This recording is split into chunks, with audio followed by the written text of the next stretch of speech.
Bonjour et j'espère que vous allez bien. Alors dans cette vidéo, on va voir comment utiliser la contrainte de lien de parenté ou simplement la contrainte shadow off. Pour des gens qui ne comprennent pas les deux expressions que je venais d'utiliser, il faut simplement se mettre en tête que la contrainte, le lien de parenté veut aussi dire simplement relier des objets ensemble. Mais vous allez comprendre qu'il y a une différence aussi avec le mot relier et lien de parenté aussi. Bien que le deux, vous pouvez l'utiliser pour simplement comprendre ou encore pour faciliter la compréhension.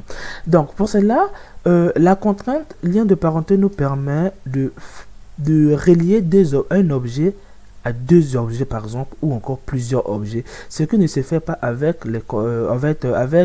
la manière classique qu'on fait CTRL P ou encore les paramètres. Donc juste un exemple, si par exemple je bouge cet objet, donc je prends par exemple le type de sélection ici. Quand je bouge cet objet, vous voyez la sphère se déplacer. Si je clique encore sur la lampe et quand je bouge la lampe, vous voyez que cette même sphère s'est déplacée aussi. En fait, cette sphère est reliée à ces deux objets qui sont là.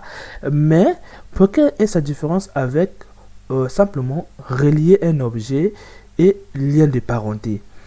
C'est que quand je dis relier, ça veut dire quoi? Quand je déplace ici, vous voyez bien que les deux sont reliés. Mais quand on dit lien de parenté, cela veut dire que si je bouge cet objet, vous voyez que les deux objets ne bougent pas. En fait, comme vous voyez, ça, si vous considérez ça par exemple sur le fils, il faut simplement se dire que ça c'est le parent. Donc j'espère que vous avez compris, le plus grand va déplacer le plus petit, mais le plus petit ne peut pas déplacer le plus grand.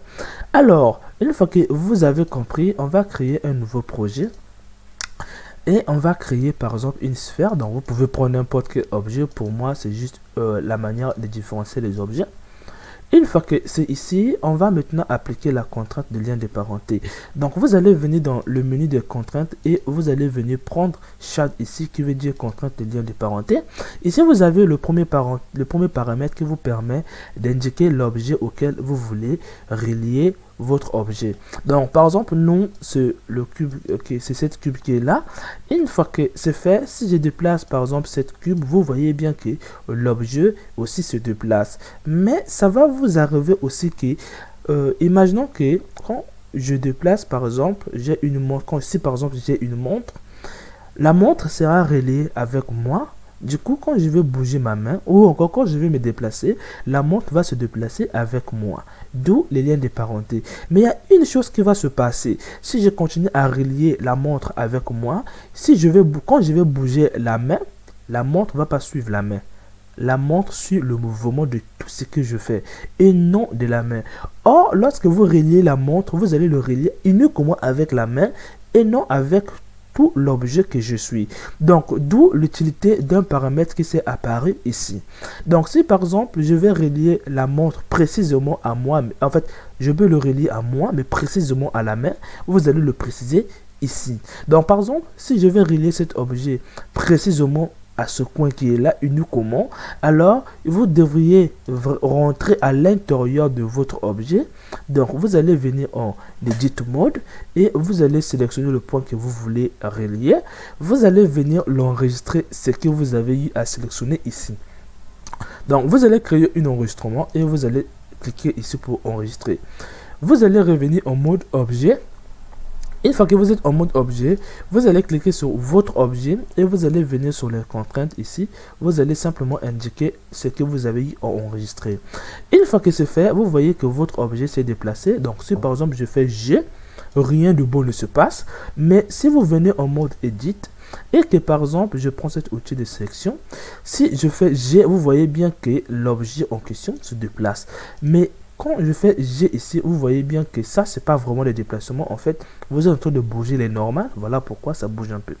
Mais quand ici, je fais G, vous voyez bien comment ça se déplace. Donc, ça, c'est très important d'indiquer, par exemple, que je vais déplacer en fait, la montre soit reliée à un point qui se trouve au niveau de la main. Alors, une fois que c'est fait, on va revenir en mode objet. On va maintenant étudier les autres paramètres. Nous avions ici ces paramètres qui sont là. On va tous les désélectionner. Ici.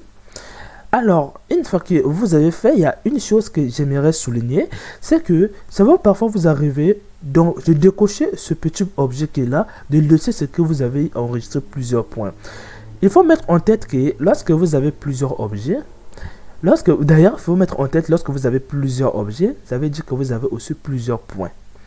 Alors, pour faire la différence que ce point appartient, par exemple, que le point qui se trouve ici se appartient à cet objet et non cet objet, vous devriez d'abord indiquer que je vais utiliser le point qui est là, qui appartient aussi à cet objet. Donc, du coup, vous allez indiquer en premier l'objet auquel appartient le point et en deuxième, indiquer le point en question. Donc, j'espère que vous avez compris, vous n'allez pas faire l'erreur de supprimer ceci et là, vous avez tout perdu. Donc, on va prendre cet objet et aussi prendre le vertex groupe. Une fois que c'est fait, on va maintenant étudier un peu les déplacements. Quand je déplace mon objet, puisque j'ai tout décoché, du coup l'objet là ne peut plus suivre, ne peut plus être relié ici.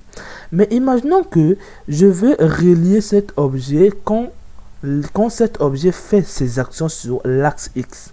Donc quand par exemple je bosse sur X, je veux que cet objet se relie automatiquement et non quand je suis ici. Donc pour cela, vous allez venir cocher X et là quand je déplace sur X, vous voyez bien automatiquement il se relie mais non sur Y parce que quoi, vous n'avez pas coché relier automatiquement lorsque les actions se déroulent aussi sur l'axe Y et Z aussi. Donc je vais prendre ceci.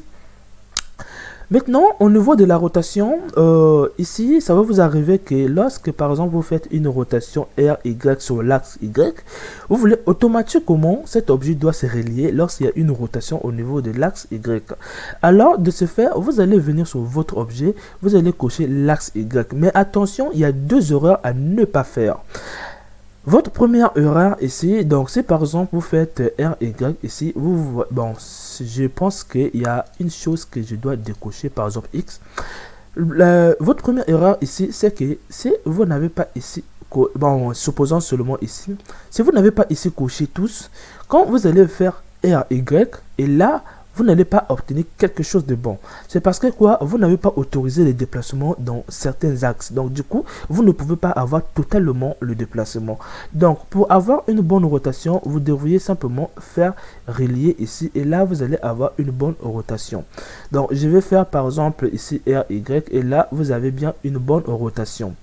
Maintenant, si je fais par exemple aussi sur l'axe Z, comme ça. Ici, je prends par exemple uniquement sur l'axe Z, connexion automatique. Je vais faire RZ. Et là, vous allez obtenir aussi une rotation. Donc, j'espère que vous voyez bien. Mais regardez bien ce que ça nous donne ici. Donc, vous sentez bien que parfois, il y a des moments que ça disparaît. Parfois, il y a des moments que ça réapparaît. Bon, je ne sais pas comment je vais vous les expliquer. Mais attention, c'est que quoi, cet objet est en train de suivre uniquement les rotations, en fait le déplacement au niveau de ce point qui est là. Il faut mettre en tête simplement que les rotations n'existent pas au niveau des points. Donc j'espère que vous avez compris. Lorsque par exemple vous êtes en mode edit, si vous faites une rotation de ce point, alors il n'y aura pas de différence. Donc ça veut dire quoi? Les rotations n'existent pas au niveau des points. C'est très important lorsque vous allez faire les géométries nodes, vous allez comprendre que vous ne pouvez pas faire une rotation au niveau des géométries. Donc vous allez comprendre c'est que vous ne pouvez pas faire une rotation au niveau des points. Donc tout simplement, lorsque vous voulez faire des rotations, il faut simplement enlever simplement ce qui est là. Du coup, lorsque vous allez faire R, et là vous allez bien suivre les rotations ici. Donc j'espère que vous avez compris cela. On va prendre encore ici, mais au cas où vous voulez suivre la rotation de la main sans pourtant suivre la rotation du corps, vous devriez indiquer ici et faire aussi la rotation. On va voir aussi la taille ici, c'est la même chose. Lorsque vous agrandissez votre objet ici, vous voyez bien que la sphère n'agrandit pas parce que quoi, vous n'avez pas une connexion au niveau de la taille. Donc quand je fais ici par exemple Y et que je fais SY ici, je pense que je viens d'oublier quelque chose là. Ok. Donc, si par exemple je fais SY, donc je vais faire SY ici. Et c'est pas pourquoi ça ne marche pas, c'est bizarre. Il y a une chose que je viens d'oublier là. Ok. Si par exemple je fais SY ici, donc si je fais SY, Vous voyez bien que mon objet est en train de s'étirer par rapport à l'axe Y, mais cet étirement que vous avez fait, c'est parce que vous avez autorisé au niveau de Y ici. Pour ne pas aller loin, parce que je suis en train de voir un peu les minutes, on va passer sur les deux paramètres qui sont là. Donc pour cela, on va se mettre comme ça. Si par exemple, je vais déplacer cet objet ici, quand je déplace, vous voyez bien que automatiquement cet objet se déplace. Mais imaginons que c'était juste une modification de cet objet. Donc imaginons que je déplace ici pour faire seulement une petite modification, mais automatiquement vous voyez que cet enfant a, en fait cet objet a suivi la même chose de ce que vous avez fait. Donc pour effacer un peu ce qu'il vient de suivre, vous allez venir ici, vous allez cliquer simplement ici et là automatiquement il va quitter sur son emplacement pour revenir à son emplacement qui est par défaut lors de sa création. Donc du coup, quand par exemple je déplace ici, je viens ici, je supprime ce qui vient de se passer. Alors, vous voyez bien, il sait plus, il n'a pas suivi ici. Donc, j'aimerais vous les expliquer, mais ça sera un peu plus compliqué. Il faut encore expliquer les repères locaux et les repères globaux ici. Donc, repères local et global, mais je ne veux pas rentrer dans les détails. Comprenez simplement que ça vous permet de supprimer ce qui vient de se passer ici. Si vous voulez revenir, vous pouvez cliquer sur Clean ici et là, votre objet va revenir sur l'automatique au moins ici, donc sur le lien de parenté. Donc là, vous pouvez supprimer et là, vous pouvez revenir sur la connexion. Donc, j'espère que vous avez compris. Si par exemple, vous voulez annuler l'effet pour dire que je veux muter ou encore je vais rendre invisible ou encore annuler un peu l'effet de cette contrainte, vous allez utiliser ici les influences. Donc, l'influence, vous pouvez diminuer un peu. Vous comprenez, l'influence, c'est comme si vous voulez diminuer un peu l'effet de lien de parenté. Donc les transformations que ça fait, vous pouvez diminuer un peu le fait que ça fait. Donc vous pouvez faire ici pour annuler simplement ça au lieu d'être simplement de le supprimer. Donc là, j'espère que vous avez compris. Alors pour finir, on va juste faire quelque chose au moins. Imaginons que je veux copier cette contrainte, je vais le donner ça aussi ici. Alors, vous allez venir refaire encore de la contrainte, tandis que vous avez quelque chose de très rapide qui vous permet de faire ça. Donc, vous allez cliquer justement ici. Vous allez prendre votre contrainte qui est là et vous allez le déposer sur l'objet auquel vous voulez le faire. Une fois que vous avez déposé, automatiquement, il va prendre les mêmes paramètres de cette contrainte et va le donner aussi ici. Dès que vous cliquez, vous voyez bien que on a les mêmes paramètres que cet objet aussi. Du coup, vous avez deux objets avec les mêmes contraintes. Donc, ça ne veut pas dire que lorsque vous allez modifier ici aussi, ça va se modifier. C'est juste que vous avez copié ce qui est là. Donc, j'espère que vous avez compris. On se retrouve dans la prochaine vidéo. On va voir la contrainte pivot ici. Donc, j'espère que cette vidéo vous a plu. On se retrouve dans la prochaine vidéo.